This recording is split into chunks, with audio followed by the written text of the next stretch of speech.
Hi ಎಲ್ರಿಗೂ ನಮಸ್ಕಾರ, ಶುಭ ಸಂಜೆ. ಒಂದು ಅದ್ಭುತವಾದಂಥ ಸಂದರ್ಭ.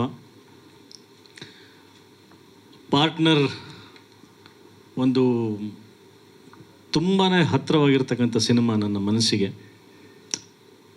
ಇನ್ಫ್ಯಾಕ್ಟ್ ಹೇಳಬೇಕು ಅಂದರೆ ನನ್ನ ಹೃದಯದ ಒಂದು ಪಾರ್ಟ್, ಅದರಲ್ಲಿ 2 ಪೀಸಸ್ ಮಾಡಿ ಇಲ್ಲಿ ಹಾಕಿದ್ದೀವಿ. ದೇವರೊಂದು ಸ್ವಲ್ಪ ಎಕ್ಸ್ಟ್ರಾ ಲಾರ್ಜ್ ಹಾರ್ಟ್ ಕೊಟ್ಟಿದ್ದಾನೆ. ಸೊ ಅದರಲ್ಲಿ ಒಂದು ಸ್ಮಾಲ್ ಗೋಲ್ಡನ್ ಪೀಸಸ್ಸಲ್ಲಿ ಇಟ್ಟಿದ್ದೀವಿ. ಅಷ್ಟು ಹತ್ತಿರವಾಗಿರ್ತಕ್ಕಂಥ ಸಿನಿಮಾ ಇದು. ಸಿನಿಮಾ ಕಥೆ ಕೇಳಿದ್ದು ಆ ದಿನ, ಕಥೆ ಕೇಳಾದಮೇಲೆ ಪ್ರೊಡ್ಯೂಸರ್ ಜೊತೆಗೆ ಆಗಿರ್ತಕ್ಕಂಥ ಮಾತುಕತೆ, ನಕುಲ್ ಅವ್ರ ಜೊತೆಗೆ ನಮ್ಮ ಆಫೀಸಲ್ಲಿ ಆಗಿರ್ತಕ್ಕಂಥ ಮಾತುಕತೆ,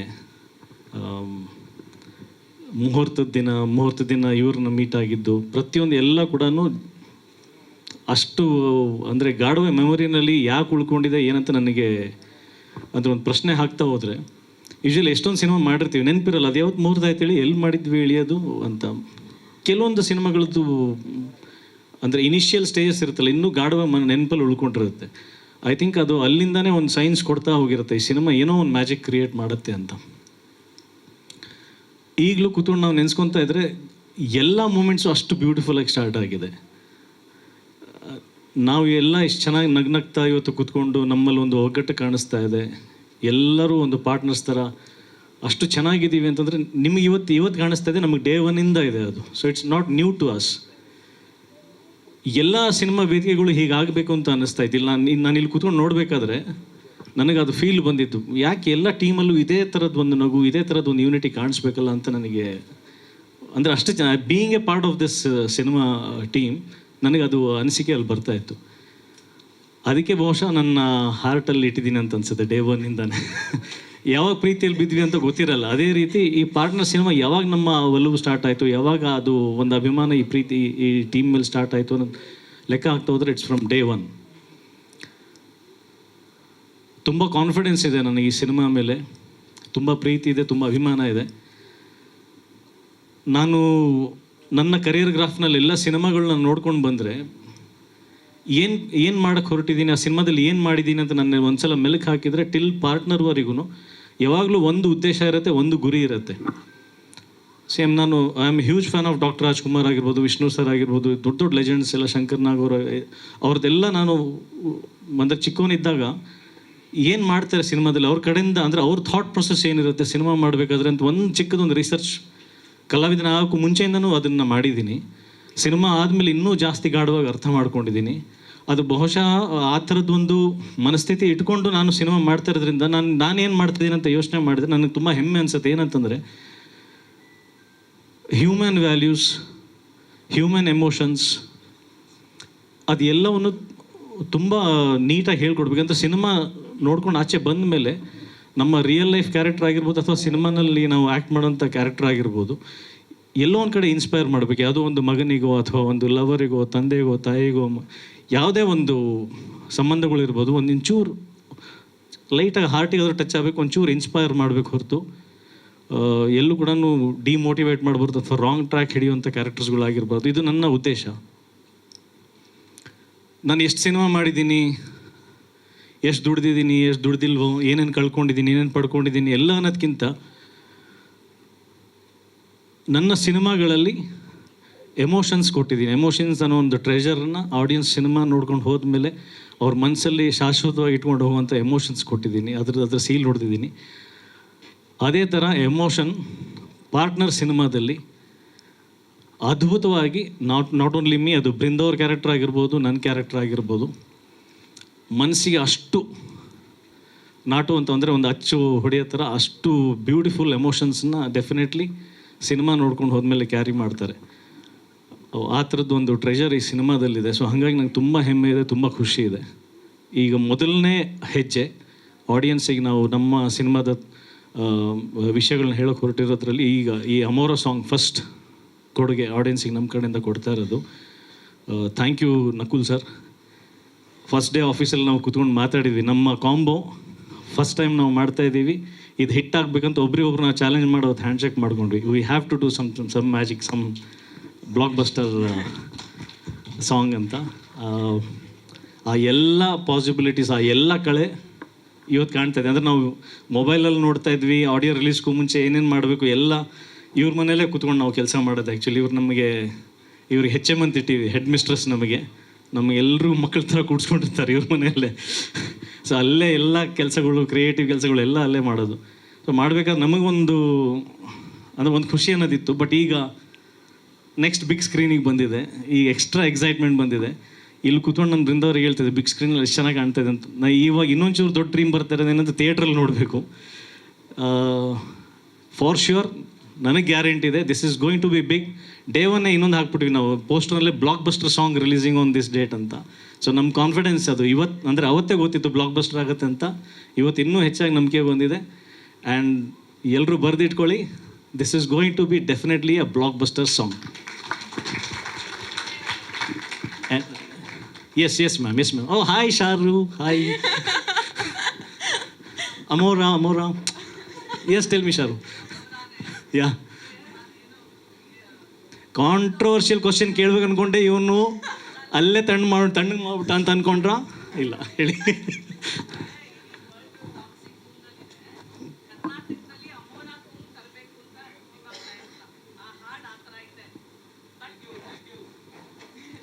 ಥ್ಯಾಂಕ್ ಯು.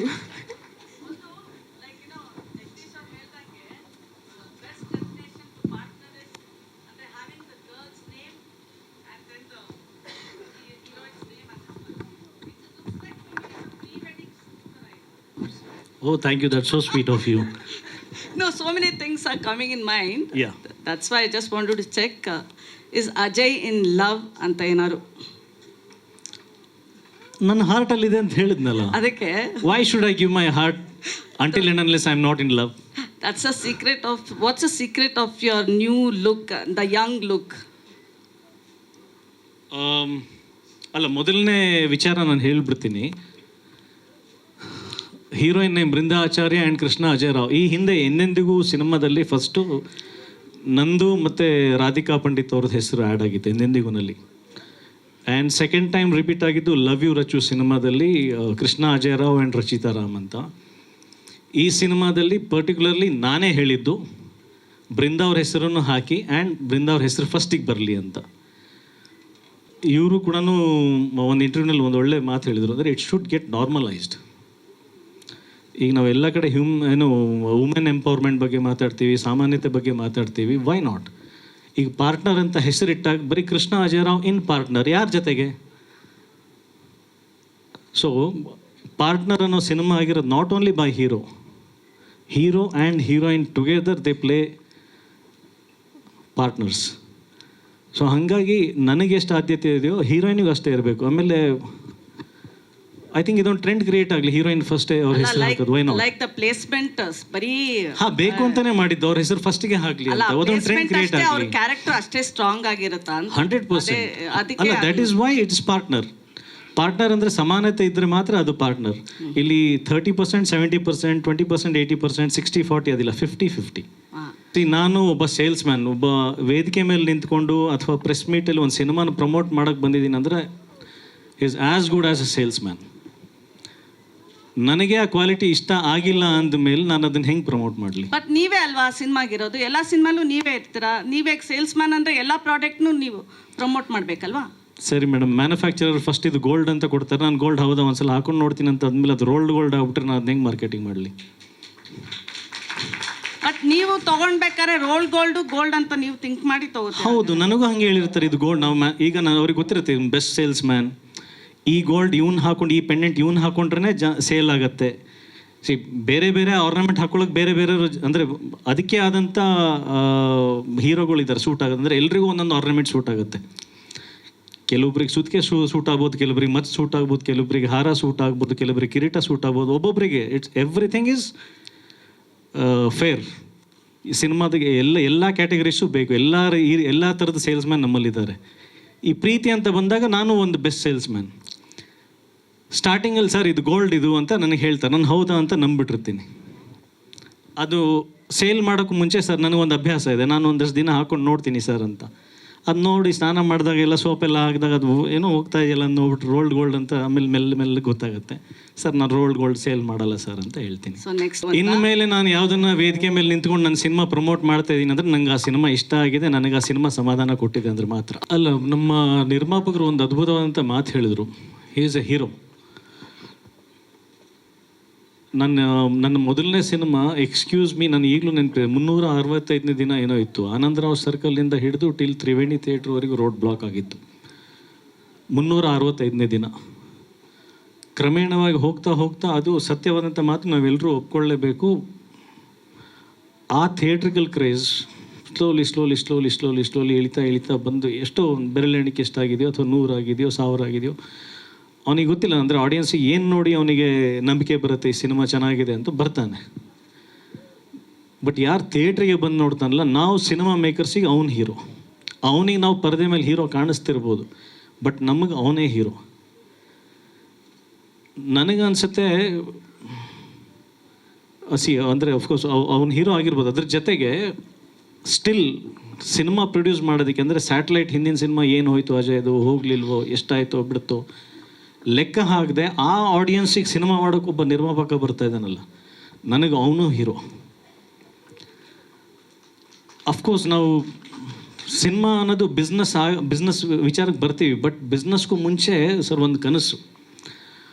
ಆ ಕನಸನ್ನು ನಂಬೋರು ಬರೀ ಓನ್ಲಿ ಫಿಲ್ಮ್ ಮೇಕರ್ಸ್ ಮಾತ್ರ. ಹೊರಗಡೆ ಕನಸನ್ನು ಜನ ಅಷ್ಟು ನಂಬ್ತಾರೋ ಬಿಡ್ತಾರೋ ಗೊತ್ತಿಲ್ಲ. Only film makers believe dreams. ನಮಗೆ ಗೊತ್ತಿಲ್ಲ ಬೇರೆ ಒಂದು ಯಾವ್ದು, ಈಗ ಮಾತಾಡ್ತಿದ್ರೆ ಎಮೋಷ್ನಲ್ ಆಗ್ಬಿಡ್ತೀನಿ ಬಹುಶಃ. ರಿಯಲ್ ಎಸ್ಟೇಟಲ್ಲಿ ನಿಮ್ಗೆ ಗೊತ್ತಿರುತ್ತೆ, ನಾನು ಇಲ್ಲೊಂದು ಮನೆ ಕಟ್ಟಬೇಕು, ಇಲ್ಲೊಂದು ಸೈಟ್ ತೊಗೋಬೇಕಂತ ಕನಸ್ಕೊಂಡ್ರೆ ನಾಳೆ ನೀವು ಮನೆ ಮಾಡ್ತಿರೋ ಬಿಡ್ತಿರೋ ಆ ಸೈಟಿಗೆ ವ್ಯಾಲ್ಯೂ ಅಂತೂ ಬೆಳೀತಾ ಇರುತ್ತೆ.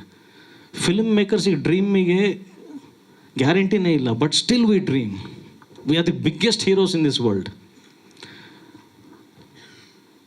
ನನಗನ್ಸುತ್ತೆ ನಾವು ಅಂದರೆ ಎಷ್ಟು ಬಿಸ್ನೆಸ್ ಆಗುತ್ತೆ ಅಂತ ಸಿನಿಮಾ ಮಾಡೋದಕ್ಕಿಂತ ಆ ಕನಸನ್ನೇ ನಂಬ್ಕೊಂಡು ಸಿನಿಮಾ ಮಾಡೋಕ್ಕೂ ಅದು ತರುತ್ತೆ ಸರ್ ಬಿಸ್ನೆಸ್ ಅದು. ಈಗ ಸ್ಯಾಟಲೈಟ್ ನಾನು ಯಾಕೆ ಮಾರಲಿಲ್ಲ, ಯಾಕೆ ಹೋಗಲಿಲ್ಲ, ಅದಕ್ಕೊಂದು ದೊಡ್ಡ ಕಥೆ ಇದೆ. ಬಟ್ ಸ್ಟಿಲ್ ಸ್ಯಾಟಲೈಟ್ ಅಂದರೆ ಡಿಜಿಟಲ್ ಪ್ಲ್ಯಾಟ್ಫಾರ್ಮ್ಸ್ ಎಲ್ಲ ನಾನು ಬಿಸ್ನೆಸ್ ನೋಡಿದ್ದೀನಿ. ಎಷ್ಟೊಂದು ಜನಕ್ಕೆ ಗೊತ್ತಿಲ್ಲ, ನಾನು ಹೇಳಿಲ್ಲ. ನನ್ನ ಸಿನಿಮಾ ಯುದ್ಧಕಾಂಡ ಅಮೆಝಾನಲ್ಲಿ ಎಲ್ಲ ಭಾಷೆಯಲ್ಲೂ ಡಬ್ ಮಾಡಿ ಹಾಕಿದೆ. ಬರೀ 3 ತಿಂಗಳಿಗೆ 2 ಕೋಟಿ ಮೇಲೆ ದುಡ್ದಿದ್ದೀನಿ ಸರ್, ವಿತ್ GST ಟ್ಯಾಕ್ಸ್ ಕಟ್ಟಿದ್ದೀನಿ ಅದಕ್ಕೆ. ಥಿಯೇಟ್ರಿಕಲ್ ಏನಾಯಿತು? ಥಿಯೇಟ್ರಿಕಲ್ ಅಫ್ಕೋರ್ಸ್ ತುಂಬ ಒಳ್ಳೆ ಕಲೆಕ್ಷನ್ಸ್ ಆಗಿದೆ. ವಂಡರ್ಸ್ ಆಗಬೇಕಿತ್ತು. ಅಂದರೆ ಇಂಡಸ್ಟ್ರಿ ಅವ್ರದ್ದು ಲೆಕ್ಕಾಚಾರದ ಪ್ರಕಾರ ನಾವು ಅಂದ್ಕೊಂಡಿದ್ದು ತುಂಬ ಹ್ಯೂಜ್ ಆಗುತ್ತೆ, 1 to 10 ಟೈಮ್ಸ್ ಆಗುತ್ತೆ ಅಂತ. ಬಟ್ ಅನ್ಫಾರ್ಚುನೇಟ್ಲಿ ಒಂದು ದೇಶದಲ್ಲಿ ಒಂದು ದುರಂತ ನಡೀತು. ಅವಾಗ ಪಹಲ್ಗಾಮ್ ಅಟ್ಯಾಕ್ ಆಯಿತು. ಫ್ರೈಡೇ ಸಿನಿಮಾ ರಿಲೀಸ್ ಆಗಿತ್ತು. ಟ್ಯೂಸ್ಡೇ ಎಲ್ಲ ಕಡೆ ನ್ಯೂಸ್ ಏನಿತ್ತು ಅಂದರೆ ಪಹಲ್ಗಾಮಲ್ಲಿ ಒಂದು ಅಟ್ಯಾಕ್ ಆಗಿದೆ, ಸಾಕಷ್ಟು ಜನನ ಹೊಡೆದಿದ್ದಾರೆ. ಅದೊಂದು ನ್ಯಾಷನಲ್ ಇಶ್ಯೂ ಆಗಿತ್ತು. ಆ ಒಂದು ಸೂತಕದಲ್ಲಿ ನಾವು ಭಾಗಿಯಾಗಬೇಕಾಗಿತ್ತು. ಅಲ್ಲಿ ಸಿನಿಮಾಕ್ಕಿಂತ ದೇಶದ ವಿಚಾರ ತುಂಬ ದೊಡ್ಡದಾಗಿತ್ತು. ಆ ವಾರ ಪೂರ್ತಿ ಅಫ್ಕೋರ್ಸ್ ಕಲೆಕ್ಷನ್ ಡ್ರಾಪ್ ಆಯಿತು. ಸೊ ಆ ಒಂದು ಅನಾಹುತಕ್ಕೆ ಎಲ್ಲೋ ಬಂದು ಟೆರರಿಸ್ಟ್ ಶೂಟ್ ಮಾಡ್ತಾರೆ ಅಂತ ನಾವು ಯುದ್ಧಕಾಂಡ ಸಿನಿಮಾ ಮಾಡೋ ಟೈಮಲ್ಲಿ ನಮಗೆ ಗೊತ್ತಿರಲಿಲ್ಲ. ಅದೇ ಹೇಳೋದು, ಕನಸಿಗೆ ಗ್ಯಾರಂಟಿನೇ ಇಲ್ಲ ಇದಕ್ಕೆ. ಬಟ್ ನಾನು ಆಗಲೇ ಹೇಳಿದ್ನಲ್ಲ, ನನ್ನ ನಂಬಿಕೆ, ನನ್ನ ಧ್ಯೇಯ, ನನ್ನ ಉದ್ದೇಶ ಒಂದು ಒಳ್ಳೆ ಸಿನಿಮಾ ಮಾಡಬೇಕು, ಮಾರಲ್ ಕೊಡಬೇಕು ಅನ್ನೋದು. ಥಿಯೇಟ್ರಲ್ಲಿ ನೋಡಿದ್ರು, OTTನಲ್ಲಿ ನೋಡಿದವ್ನು ಮೆಚ್ಚಿದ ಸರ್. ಎಸ್, ಇವ್ನು ಒಳ್ಳೆ ಸಿನಿಮಾ ಮಾಡಿದ್ದಾನೆ, ಕನ್ನಡಕ್ಕೆ ಒಂದು ಒಳ್ಳೆ ಸಿನಿಮಾ ಕೊಟ್ಟಿದ್ದಾನೆ ಅಂತ ಮೆಚ್ಚಿದ್ರು. ಅದೇ ನನಗೆ ದೊಡ್ಡ ಗಳಿಕೆ. ಎಷ್ಟು ಕೋಟಿನಲ್ಲಿ ಬಂತು ಅನ್ನೋದಕ್ಕಿಂತ ಒಬ್ಬ ನೋಡಿದ್ನೋ 100 ಜನ ನೋಡಿದ್ರು, 1000 ಜನ ನೋಡಿದವನು ಒಬ್ಬನೂ ಬೈಕೊಳ್ಳಿಲ್ಲ, ಹೆಮ್ಮೆ ಪಟ್ಟರು ಇದು ನಮ್ಮ ಸಿನಿಮಾ ಅಂತ. ಅದು ನನಗೆ ಎಷ್ಟೇ 100 ಕೋಟಿಗಿಂತನೂ ದೊಡ್ಡ ಗಳಿಕೆ ಸರ್. ಆ ಲೆಟ್ರಿಂದ ಆಯಿತೋ ಇಲ್ಲ ಗೊತ್ತಿಲ್ಲ, ಬಟ್ ಅದ್ರ ಮೇಲೆ ಈಗ ಕೆಲಸ ನಡೀತಾ ಇದೆ ಸರ್. ಶಾರ್ಟ್ಲಿ ಎಲ್ಲೋ ನಾನು ಓದಿದೆ, ಅನೌನ್ಸ್ಮೆಂಟ್ ಆಯಿತು. ದ್ರೌಪದಿ ಮುರ್ಮು ಮೇಡಮ್ ಅವರು ಅದನ್ನು ಫಾಸ್ಟ್ ಟ್ರ್ಯಾಕ್ ಜಸ್ಟಿಸನ್ನು ವಿತಿನ್ ಎಷ್ಟೋ ಅವರ್ಸಲ್ಲಿ, ಎಷ್ಟು ದಿನದಲ್ಲಿ ಅದಕ್ಕೆ ಜಸ್ಟಿಸ್ ಕೊಡಬೇಕು ಫಾರ್ ರೇಪ್ ವಿಕ್ಟಿಮ್ಸಿಗೆ ನ್ಯಾಯ ಕೊಡಿಸೋದಕ್ಕೆ ಅಂತ ಅನೌನ್ಸ್ಮೆಂಟ್ ಆಗಿದೆ. ಆ ಲೆಟ್ರದ ಎಫೆಕ್ಟಾ ನನಗೆ ಗೊತ್ತಿಲ್ಲ, ಅದು ತಿಳ್ಕೋಬೇಕಾಗಿದೆ. ಆದರೆ ರಿಜೆಕ್ಟ್ ಮಾಡಿದ್ದು ನನ್ನನ್ನು ಕನ್ವಿನ್ಸ್ ಮಾಡಿ, ಅವ್ರು ಹೇಳಿದ್ದು ಎಲ್ಲನೂ ನಾನು ಮಾಡಿಬಿಟ್ಟಿದ್ದೀನಿ ಅಂತಲೂ ಇಲ್ಲ ಸರ್. ಅವ್ರು ಎಷ್ಟೊಂದು ವಿಚಾರ ಅಂದರೆ 90% ಮಾಡಿದ್ದೀನಿ. ಕೆಲವೊಂದು ವಿಚಾರಗಳಿಗೆ ನಾವು ಕೂತ್ಕೊಂಡ್ಬಿಟ್ಟು ಅದಕ್ಕೆ ಚರ್ಚೆ ಮಾಡಿದ್ದೀವಿ. ನಾನು ಕನ್ವಿನ್ಸ್ ಮಾಡಿದ್ದೀನಿ, ಸರ್ ಇದು ಹಿಂಗೆ ಹೋದರೆ ಹಿಂಗಾಗುತ್ತೆ, ಈ ರೂಟಿಗೆ ತಲುಪ್ತಾ ಇದೆ, ಇದನ್ನು ಹಿಂಗೆ ಮಾಡೋ ಒಂದು ರೂಟ್ ಮ್ಯಾಪಿಗೆ ನಾನು ಅವ್ರನ್ನ ಕನ್ವಿನ್ಸ್ ಮಾಡಿದ್ದೀನಿ. ಅವ್ರು ಕನ್ವಿನ್ಸ್ ಆದಮೇಲೆ ತೊಗೊಂಡಿರೋದು. ಪರಿಶೀಲನೆ ಮಾಡಲ್ಲ ಅಂತ ಹೇಳಿಲ್ಲ ನಾನು, ಬಳಸ್ತೀನಿ ಫಸ್ಟ್ ಅದನ್ನು ಅಂತ. ಸಾಕಷ್ಟು ವಿಚಾರಗಳಲ್ಲಿ ಅಂದರೆ ಕೆಲವೊಂದು ನಂಬಿಕೆಯಿಂದನೂ ಹೋಗಬೇಕಾಗತ್ತೆ ಸರ್. ಅಂದರೆ ಈಗ ಫಾರ್ ಎಕ್ಸಾಂಪಲ್ ಒಬ್ಬ ಪ್ರೊಡ್ಯೂಸರ್ ಹಿಂದೆ ಎಷ್ಟೊಂದು ಸಿನಿಮಾಗಳು ಮಾಡಿರ್ತಾನೆ, ಅವ್ನು ಮಾಡ್ತಾನೆ ಅನ್ನೋ ನಂಬಿಕೆ ನಮಗಿರುತ್ತೆ. ಇಲ್ಲೇ ಬಂದು ಅದನ್ನು ನಾವು ಫ್ರಾಡ್ ಮಾಡ್ತಾನೆ ಅನ್ನೋ ನಮ್ಗೆ ಗೊತ್ತಿರಲ್ಲ. ಕೆಲವೊಂದು ನಂಬಿಕೆ ಮೇಲೆ ನಾವು ಹೆಜ್ಜೆ ಇಡಬೇಕಾಗತ್ತೆ. ಅದು ಬೇಕಂತ ಮಾಡಿದ್ರು, ಅವ್ರ ಪರಿಸ್ಥಿತಿ ಹಾಗಿತ್ತು, ಏನಾಯಿತು ನನಗೆ ಗೊತ್ತಿಲ್ಲ. ಬಟ್ ಹಂತತ್ವ ಸಿನಿಮಾ ಮಾಡ್ತಾ ಹೋದಾಗ, ಫಾರ್ ಎಕ್ಸಾಂಪಲ್ ಈಗ ನಾನು ಇವ್ರು ಶಿವ ಸರ್ ನನಗೊಂದು ಕಥೆ ಹೇಳಿದರು, ಈ ಪಾರ್ಟ್ನರ್ ಸಿನಿಮಾದ ಕಥೆ ಹೇಳಿದರು. ಕಥೆ ಕೇಳಿದಾಗ ನನಗೆ ಅನಿಸಿದ್ದು ಈ ಸಿನಿಮಾ ನಾನು ಮಾಡ್ತೀನೋ ಮಾಡಲ್ವೋ ಅನ್ನೋ ಪ್ರಶ್ನೆ ಅಲ್ಲ, ನಾನು ಈ ಸಿನಿಮಾ ಮಾಡಲೇಬೇಕು ಅಂತ. ಯಾಕಂದರೆ ನನಗೆ ಪಾತ್ರ ಫಸ್ಟ್ ಇಷ್ಟ ಆಗುತ್ತೆ, ಕಥೆ ಇಷ್ಟ ಆಗುತ್ತೆ. ನಮ್ಮದು ವಿಜುವಲೇಷನ್ ಬೇರೆ ಇರುತ್ತೆ as an actor, as a director ಅವ್ರು ಬೇರೆ ವಿಜುವಲೇಷನ್ ಇರುತ್ತೆ, ಪ್ರೊಡ್ಯೂಸರ್ದೇ ಬೇರೆ ಇರುತ್ತೆ. ನನ್ನ ಪಾತ್ರ ಹೆಂಗೆ ಎಮೋಟ್ ಮಾಡ್ಬೋದು, ನಾನು ಹೆಂಗೆ ಆ್ಯಕ್ಟ್ ಮಾಡ್ಬೋದು, ಇದು ಜನಕ್ಕೆ ಹೆಂಗೆ ಕನೆಕ್ಟ್ ಆಗುತ್ತೆ. ನಾನಲ್ಲಿ ಆ್ಯಕ್ಟ್ ಮಾಡಬೇಕಾದ್ರೆ ಅಲ್ಲೊಬ್ಬ ಅಳ್ತಿರ್ತಾನ, ನಾನು ನಕ್ಕಾಗ ಅವ್ನು ನಗ್ತಾನ, ನಮಗೇನಾದರೂ ಆಗ್ಬಿಟ್ರೆ ಅವನಿಗೂ ಆಗತ್ತಾ ನಮಗೆ ಈ ತವಕಗಳು ಅಂದರೆ emotions, we play with emotions, ನಮಗೆ ಅದು ಕಾಡ್ತಾ ಇರುತ್ತೆ. ಡೈರೆಕ್ಟ್ರು ನಾನು ಈ ಹೀರೋನ ಸೆಲೆಕ್ಟ್ ಮಾಡಿದ್ದೀನಿ, ಇವ್ನು ನನ್ನ ಕ್ಯಾರೆಕ್ಟ್ರಿಗೆ ಜಜ್ಮೆಂಟ್ ಕೊಡ್ತಾನೆ, ಎಲ್ಲ ಪ್ರಶ್ನೆ ಈ ಥರದ್ದೆಲ್ಲ ಅವ್ರವ್ರ ಆಯಾಮಗಳಲ್ಲಿರುತ್ತೆ. ಪ್ರೊಡ್ಯೂಸರು ಇಷ್ಟೆಲ್ಲ ಹೇಳ್ತಿದ್ದಾರೆ, ಇದ್ರ ಹಿಂದೆ ಬಜೆಟ್ ಎಷ್ಟಾಗ್ಬಿಡುತ್ತೆ. ಸರ್ ನೀವು ನಂಬ್ತೀರಾ, ಒಂದು ಯುದ್ಧಕಾಂಡ ಸಿನಿಮಾದಲ್ಲಿ ನಾನು ಹೇಳ್ತೀನಿ ಕೇಳಿ. ಹೀರೋ ಜಾಬ್ ಕಳ್ಕೊಂಡ್ಬಿಡ್ತಾನೆ, ಸನ್ನಿವೇಶ, ಡೈರೆಕ್ಟ್ರು ಎಲ್ಲ ನಾವೆಲ್ಲ ಕೂತ್ಕೊಂಡು ಕಥೆ ಬರೀಬೇಕಾದ್ರೆ ಅವನು ಬೈಕ್ ಮಾರ್ಬಿಡ್ತಾನೆ, ಈಗ ಬಸ್ಸಲ್ಲಿ ಹೋಗ್ತಾನೆ ಅಂತ. ಪ್ರೊಡಕ್ಷನ್ ಮ್ಯಾನೇಜರ್ ಹಿಂದಿಂದ ನಿಂತ್ಬಿಟ್ಟು, ಸರ್ ನೀವು ಪ್ರೊಡ್ಯೂಸರ್ ಬಸ್ಸಲ್ಲಿ ಅಂದರೆ ಜೂನಿಯರ್ಸ್ ಎಲ್ಲ ಕೂಡಿಸ್ಬೇಕಾಗತ್ತೆ, ಸೈಕಲಲ್ಲಿ ಹೋಗಿ ಅಂದ. ನಾನು ಪ್ರೊಡ್ಯೂಸರ್ ಅನ್ನೋದು ಮರೆತು ಬಿಟ್ಟಿದ್ದೀನಿ ಸರ್, ಅಲ್ಲಿ ಬಸ್ಸಲ್ಲಿ ಹೋಗಕ್ಕೆ ರೆಡಿ ಇದ್ದೀನಿ. ಬಟ್ ಆ ಒಂದು ಚಿಕ್ಕ ಶಾರ್ಟಿಗೆ ನಾನು ಟ್ರಾಫಿಕ್ ಕ್ರಿಯೇಟ್ ಮಾಡಬೇಕು, ಒಂದು ಬಸ್ ಹೈರ್ ಮಾಡಬೇಕು, ಬಸ್ಸಲ್ಲಿ ಜೂನಿಯರ್ಸ್ ಕೂಡಿಸ್ಬೇಕು. ಸ್ಮಾರ್ಟ್ ವೇ ಏನಿತ್ತು ಅಂತಂದರೆ, ಯಾಕಂದರೆ ಒಂದು ಶೆಡ್ಯೂಲ್ ಆಗ್ಬಿಟ್ಟಿತ್ತು, ನನ್ನ ಹತ್ರ ಎಷ್ಟು ದುಡ್ಡಿದೆ ಅಂತ ಅವನಿಗೆ ಗೊತ್ತಿದೆ. ಸ್ಮಾರ್ಟ್ ವೇ ಏನು ಯೂಸ್ ಮಾಡಿದ್ವಿ, ಸೈಕಲ್ ತೊಗೊಂಡು ಹೋದೆ. ಅಂದರೆ ಪ್ರೊಡ್ಯೂಸರ್ ದೃಷ್ಟಿಕೋನ ಬೇರೆ ಇರುತ್ತೆ, ಎಮೋಷನ್ ಅದೇ. ನಾನು ಅದೇ ಜಾಬ್ ಕಳ್ಕೊಂಡಿರೋ ಬೇಜಾರಲ್ಲೇ ಇದ್ದೀನಿ, ಬಸ್ಸಲ್ಲಿ ಕೂಡೋದು ಬದಲು ಸೈಕಲಲ್ಲಿ ಕೂತೆ. ಆದರೆ ಕಥೆಗೆಲ್ಲೂ ಹೊಡ್ತಾ ಬೀಳಿಲ್ಲ. ಆದರೆ ಕೆಲವೊಂದು ಸಲ ಏನಾಗ್ಬಿಡುತ್ತೆ, ಈ ಪಾರ್ಟ್ನರ್ಶಿಪ್ನಲ್ಲಿ ನಾವು ವರ್ಕ್ ಮಾಡಿರ್ತೀವಿ, ಇವರು ಬಸ್ ತರ್ತಾರೋ ಸೈಕಲ್ ತರ್ತಾರೋ ನಮ್ಗೆ ಗೊತ್ತಿರುತ್ತೆ, ಯಾಕಂದರೆ ಒಟ್ಟಿಗೆ ಕೂತ್ಕೊಂಡು ಚರ್ಚೆ ಮಾಡಿರ್ತೀವಿ. ಎಷ್ಟೊಂದು ಸಿನಿಮಾಗಳಲ್ಲಿ ಇದೆ ಇನ್ವಾಲ್ವ್ಮೆಂಟ್ ಅಂತ ಹೇಳಿದ್ರಲ್ಲ, ಅಜಯ್ ಮೂಗ್ ತೂರಿಸ್ಬಿಡ್ತಾನೆ ಅಂದ್ಬಿಟ್ಟು ಅವರವರೇ ಡಿಸ್ಕಸ್ ಮಾಡಿರ್ತಾರೆ. ಅದು ಬಸ್ಸು ಇರಲ್ಲ, ಸೈಕಲ್ಲು ಇರಲ್ಲ, ಜಸ್ಟ್ ಫೋನಲ್ಲಿ ಅವನು ಜಾಬ್ ಕಳ್ಕೊಂಡಿದ್ದ, ಬೇಜಾರಲ್ಲಿದೆ ಅನ್ಕೊಳ್ಳೋ ಅಂತ ಹೇಳ್ಬಿಟ್ಟು ಮುಗಿಸ್ಬಿಡ್ತಾರೆ. ವಿಜುವಲೇಷನ್ ಸಿಕ್ಕಿರಲ್ಲ.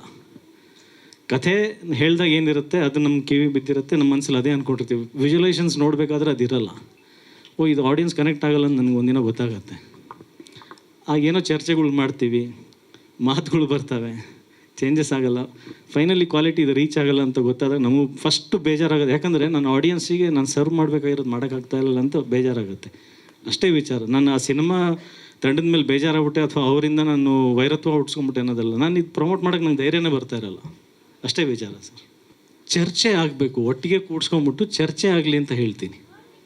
ಏನಾದರೂ ಐಡಿಯಾಸ್ಗಳು ಬರ್ತವೆ, 4 ಗೋಡೆನಲ್ಲಿ ಅವರವರೇ ಡಿಸೈಡ್ ಮಾಡ್ಕೊಂಬಿಟ್ಟು ಶೂಟಿಂಗ್ ಸೆಟ್ಟಲ್ಲಿ ಬಂದ್ಬಿಟ್ಟು ಏನು ಸರ್ ಇವತ್ತು ಅಂತಂದ್ರೆ ಸರ್ಪ್ರೈಸಸ್ ಕೊಡಬಾರ್ದು. ಆರ್ಟಿಸ್ಟಿಗೆ ಯಾವತ್ತು ಸರ್ಪ್ರೈಸಸ್ ಇರಬಾರ್ದು. ನೀವು ಕಥೆ ಹೇಳಿದಾಗ ಅಜಯ್ ಮೇಲೆ ಇಷ್ಟು ಬಿಸ್ನೆಸ್ ಆಗುತ್ತೆ. ಈಗ ಸ್ಯಾಟಲೈಟ್ ಕೇಳಿದ್ರಿ, ನಂದು ಈ ಸಿನಿಮಾ ಫ್ಲಾಪ್ ಆದರೆ ನೆಕ್ಸ್ಟ್ ಸಿನಿಮಾ ಸ್ಯಾಟಲೈಟ್ ತೊಗೊಳ್ತಾರಾ ಸರ್? ಯಾರಿಗೆ ಕೇಳ್ತೀರಾ? ಅಜಯ್ ರಾವ್ಗೆ ಕೇಳ್ತೀರಾ? ಅಜಯ್ ರಾವ್ದು ಮಾರ್ಕೆಟ್ ಎಷ್ಟಿದೆ ಅಂತ ಕೇಳ್ತೀರಾ? ಯಾರೋ ಮಾಡಿದ ತಪ್ಪುಗಳಿಗೆ ನಾನು ಮಾರ್ಕೆಟ್ ಫೇಸ್ ಮಾಡಬೇಕಾಗ್ತಾ ಇರುತ್ತೆ. ಸೊ ಚರ್ಚೆ ಮಾಡಿ. ಒಬ್ಬ ಹೀರೋಯಿನ್ನು ಇನ್ವಾಲ್ವ್ ಆಗೋಕ್ಕೆ ರೆಡಿ ಇದ್ದಾರೆ ಅಂದರೆ ದೇ ಲವ್ ಸಿನಿಮಾ, ಅವ್ರಿಗೆ ಸಿನಿಮಾ ಮೇಲೆ ಪ್ರೀತಿ ಇದೆ, ಅವ್ರು ಏನೋ ಒಂದು ಕಾಂಟ್ರಿಬ್ಯೂಟ್ ಮಾಡೋಕ್ಕೆ ರೆಡಿ ಇದ್ದಾರೆ ಸರ್. ಕರೆಸ್ಕೊಳ್ಳಿ, ಕೂತ್ಕೊಳ್ಳಿ, ಶೂಟಿಂಗ್ ಸೆಟ್ ಹೋಗೋಕ್ಕೂ ಮುಂಚೆ ಮಾತಾಡಿ, ಇದು ಹಿಂಗಿದೆ ಹಂಗಿದೆ ಅಂತ. ನಾವು ಯಾರೋ ಬೇರೆ ಟೆಕ್ನಿಷಿಯನ್ಸ್ನ ಕರ್ಸ್ಕೊಂಬರ್ಬೋದು, ನಮ್ಮಲ್ಲಿರೋ ಒಂದು ಐಡಿಯಾ ಕೊಡ್ಬೋದು, ಚರ್ಚೆ ಆಗೋದು. ನಾನು ಇವಾಗ ಪ್ರೊಡಕ್ಷನ್ ಮ್ಯಾನೇಜರ್ ಹಿಂದೆ ಕೂಡಿಸ್ಕೊಂಡಿದ್ದಕ್ಕೆ ಅವ್ನು ನನಗೆ ಸೈಕಲ್ ಯೂಸ್ ಮಾಡೋಕ್ಕೆ ಹೇಳ್ದೆ ಸರ್. ನಾವೇ ಡಿಸೈಡ್ ಮಾಡಿದರೆ ತಪ್ಪು ಡಿಸಿಷನ್ಸ್ ಆಗಿರ್ಬೋದಾಗಿತ್ತು. ಸೊ ಎಲ್ಲರೂ ಒಟ್ಟಿಗೆ ಕೂತ್ಕೊಂಡು ಚರ್ಚೆ ಮಾಡಿ. ಬಜೆಟ್ ದೊಡ್ಡದಲ್ಲ, 100 ಕೋಟಿ ಹಾಕಿ ದೊಡ್ಡ ಸಿನಿಮಾ ಆಗಿಬಿಡುತ್ತೆ ಅನ್ನೋದಲ್ಲ ಸರ್. ನೀವು ಆ ಎಮೋಷನ್ಸನ್ನು ಅವನಿಗೆ ತೋರಿಸಿದ್ರ, ಎಮೋಷನಿಗೆ ಅವನು ಕನೆಕ್ಟ್ ಆದ್ನ, 100 ಕೋಟಿ ಪಿಕ್ಚರಲ್ಲೂ ಅದೇ ಎಮೋಷನ್ ಸರ್, 1 ಕೋಟಿ ಪಿಕ್ಚರಲ್ಲೂ ಅದೇ ಎಮೋಷನ್ನಿಗೆ ಬಜೆಟಿಂದ ಚೇಂಜ್ ಆಗಿಬಿಡಲ್ಲ. ಕಣ್ಣಿಗೆ ಹಬ್ಬ ಚೇಂಜ್ ಆಗ್ಬೋದು, ವಿಜುವಲೇಷನ್ ಸೆಟ್ಟು ಗಿಟ್ಟು ಅವೆಲ್ಲ ಚೇಂಜ್ ಆಗ್ಬೋದು, ಎಮೋಷನ್ ಅದೇ ಸರ್. ಕಥೆಯಲ್ಲಿ ನೀವು ಸ್ಟಾರ್ಟ್ ಟು ಎಂಡ್ ಮಾಡಿದಾಗ ಸರ್ ಎಷ್ಟು ಖರ್ಚು ಮಾಡ್ತೀರಾ ಅಂತ ನಾವು ಕೇಳಿರಲ್ಲ. ಆ ಎಮೋಷನ್ ಕೊಡ್ತಾನ ಅಂತ ನಾವು ಒಂದು ಚಿಕ್ಕ ಮಗು ಥರ ನಾವು ಫುಲ್ ಖುಷಿಯಿಂದ ಕಾದಿರ್ತೀವಿ. ಇದನ್ನು ನಾನು ನನ್ನ ಆಡಿಯನ್ಸಿಗೆ ಅಳಿಸ್ತೀನಿ, ಇವಾಗ ನಾನು ಅಳಿಸ್ತೀನಿ, ಫೈನಲಿ ಹೋಗ್ತಾ ಅವ್ನು ಖುಷಿಯಾಗಿ ಹೋಗ್ತಾನೆ, ಒಳ್ಳೆ ಪಿಕ್ಚರ್ ನೋಡಿದೆ. ಎಮೋಷನ್ ಬಗ್ಗೆ ಯೋಚನೆ ಮಾಡಿರ್ತೀವಿ. ನೀವು ಡಿಸ್ಕಸ್ ಮಾಡಿ, ಆ ಎಮೋಷನ್ ಕಟ್ ಆಗ್ತಾ ಇದೆಯಾ ಕಟ್ ಆಗ್ತಾ ಇಲ್ವ ಅನ್ನೋದು ಅಷ್ಟೇ ಪಾಯಿಂಟ್. ಮೇಡಮ್ ಗೋಲ್ಡ್ ಹಾಕ್ಕೊಂಡಿದ್ದು ಭಾಳ ಕಡಿಮೆ. ಗೋಲ್ಡ್ಗಳು ಏನಾದರೂ ಜಾಸ್ತಿ ಸಿಕ್ಕಿದ್ದಿದ್ರೆ ಇವತ್ತು ಮೈ ತುಂಬ ಹಾಕ್ಕೊಂಡಿರ್ತಾ ಇದ್ದೆ. ನಾನು ಮಾತಾಡ್ಬಿಟ್ಟೆ ಅಂತ ಅಂದ್ಬಿಟ್ಟು ಸಿನಿಮಾ ಗೆದ್ದು ಬಿಡಲ್ಲ. ನಾನು ಯಾವುದೋ ಸಿನಿಮಾ ಎಷ್ಟೊಂದು ಜನ ಬೈಟ್ಸ್ ಕೊಡಿ ಸರ್, ನಮ್ದೊಂದು ಸಿನಿಮಾ ರಿಲೀಸ್ ಆಗ್ತಾಯಿದೆ, ಒಂದು ಬೈಟ್ಸ್ ಕೊಡಿ ಅಂತ. ನಾನು ಅದನ್ನು ಕೂಡ ನಿಲ್ಲಿಸ್ಬಿಟ್ಟಿದ್ದೀನಿ. ನಾನು ಕೊಟ್ಟರೆ ಅದು ಹೆಂಗ್ರಿ ಹೋಗುತ್ತೆ ಸಿನಿಮಾ. ನಾನು ಬಂದು ನನ್ನ ಸಿನಿಮಾ ಪ್ರಮೋಟ್ ಮಾಡಿದರೆ ಹೋಗಂಗಿದ್ದಿದ್ರೆ ನಾನು ಅವ್ನು ಬೈಟ್ಸ್ ಕೊಟ್ಟರೆ ಓಕೆ ಏನಾದರೂ ಹೆಲ್ಪ್ ಆಗ್ಬೋದು. ನಾನು ತಿಂಗಳಾನ್ಗಟ್ಲೆ ಕೂತ್ಕೊಂಡು ಇಂಟರ್ವ್ಯೂಗಳು ಕೊಟ್ಟು ಪ್ರಮೋಷನ್ ಮಾಡಿದ್ರೆ ಸಿನಿಮಾನೇ ಗೆಲ್ಲಲ್ಲ. ಫೈನಲಿ ಸಿನಿಮಾನಲ್ಲಿ ಸತ್ವ ಇದ್ದರೆ ಮಾತ್ರ ಗೆಲ್ಲುತ್ತೆ ಸರ್. ಇದೆಲ್ಲ ಏನಂದರೆ ಇಂಥ ಒಂದು ಸಿನಿಮಾ ಇದೆ ಅಂತ ನಾವು ಒಂದು ಅವೇರ್ನೆಸ್ ಹುಟ್ಸೋಕ್ಕೆ ನಿಂತಿರೋದು ಅಷ್ಟೇ, ಒಂದು ನೆಪ ಮಾತ್ರ.